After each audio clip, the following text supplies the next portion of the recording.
Hello everyone, welcome back to my YouTube channel. My name is Daniel, and today in this video we'll be covering my round 5 game in the Toronto Close Championships. I'm playing white in this game, and let's take a look at what happened. So I open with d4, knight f6, c4, e5. Here my opponent actually initiates the Budapest Gambit with the move e5. The idea is you play something like knight g4 usually, and then like after knight f3, you bring your knight to c6, attack this pawn, and then basically you try to continue to attack this pawn and win it at some point, and then you can get your pieces out really quickly. However, I prepared a little bit before this game, and I found that my opponent actually was trying the move knight e4. Knight e4 is a little bit more dubious, and here I found that a3 is one of the best continuations. And after a3, my opponent plays knight c6, knight f3, d6. Idea is to bring the bishop out, and also if I capture, which I did at the game, then there's bishop captures on d6, bringing out another piece. The best continuation here is actually queen to c2, but I saw that after bishop f5, knight c3, knight captures on f2, queen captures on f5, and knight captures on h1. This looked a little bit tough for me to play. I do get to win this knight after g3, and then I have bishop g2, and then bishop h1, but this looked a little bit dubious for me for some reason, so I didn't actually go for this. Also, there's no guarantee my opponent would play bishop f5, but anyways, after d6 I took, bishop takes, knight d2, and this position is actually already back to around equal, even on a pawn, because basically black just got really quick development. Castles. Keep in mind here, there is no bishop to b4 trick winning the queen, because I can bring my knight back to d2, blocking this attack and also blocking this check at the same time. So going back, here takes, and then here bishop d2, blocking the bishop b4 idea.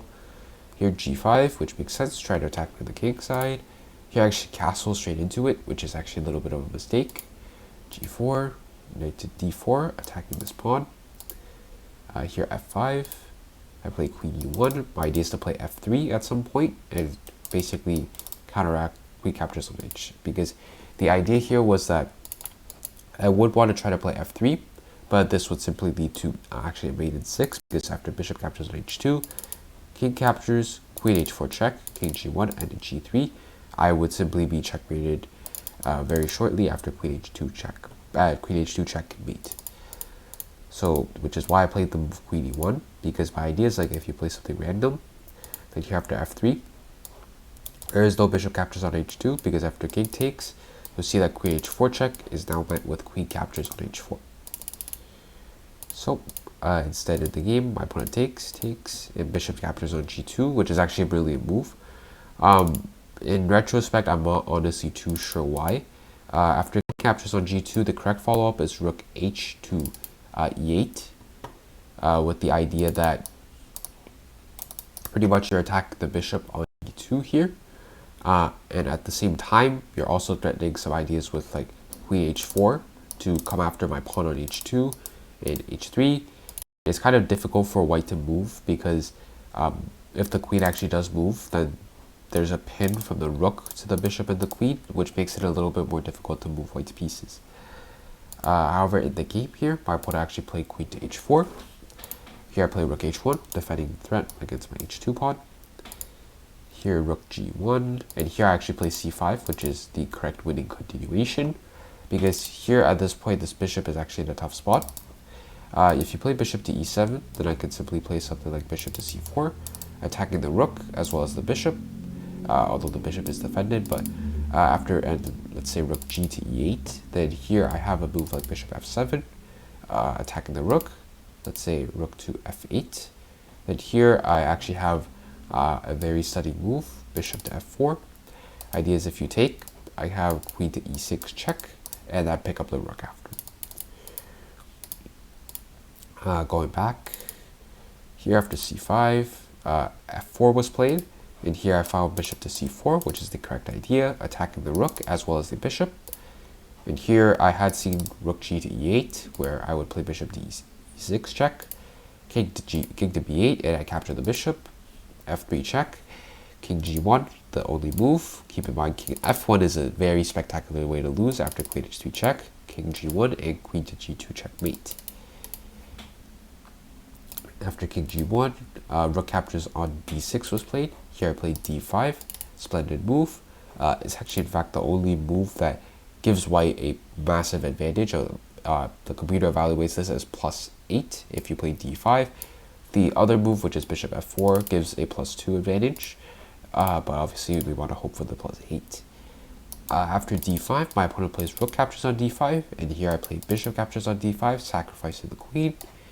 Rook captures on e1, and after rook a captures on e1, threatening back rank checkmate. My opponent addresses this with c6. Here I play bishop f4 check. King c8 and bishop to c4, so that on queen h3 I have bishop to f1, preventing the mate on g2. And here, after bishop c4, my opponent tries to reroute the queen and attack some pawns. So here, at this point, my game plan is very simple. I want to get this rook out of the corner. To do that, I'm going to play the move h3 at some point. Not right now, because there's queen captures on f4. But at some point, I want to play this move h3, so that, and also control this diagonal so that there's no g3 ideas.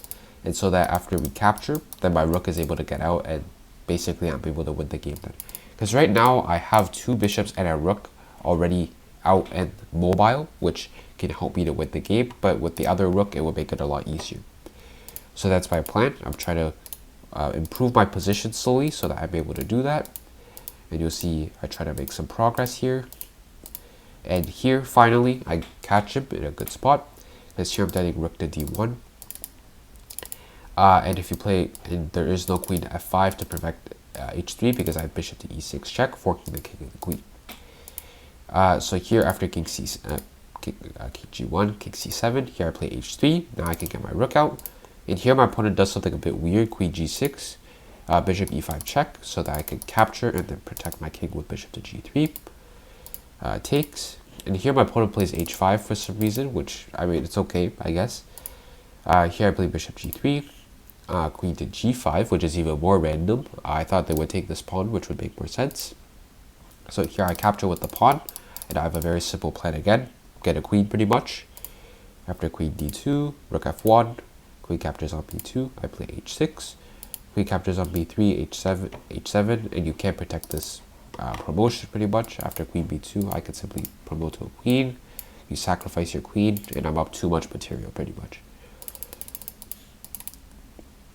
Instead, here my opponent plays c5, h7, queen to h1. Here I play rook h6 check, bishop d5. Now I'm bringing in all my pieces. And here I notice that if I play the move bishop to c6, the king is stuck in a box pretty much. All of these squares are controlled.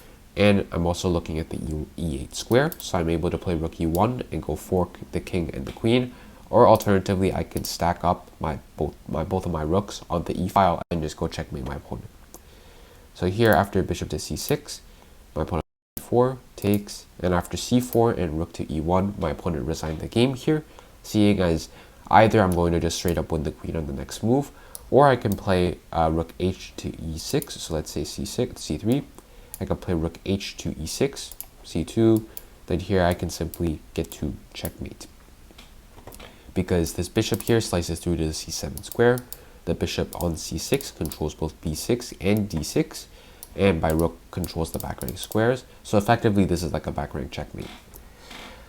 So yeah, so a very nice win in this game. I did allow my opponent to generate an attack against me, and I still managed to defend pretty well. And I managed to counterattack and managed to convert the very nice win.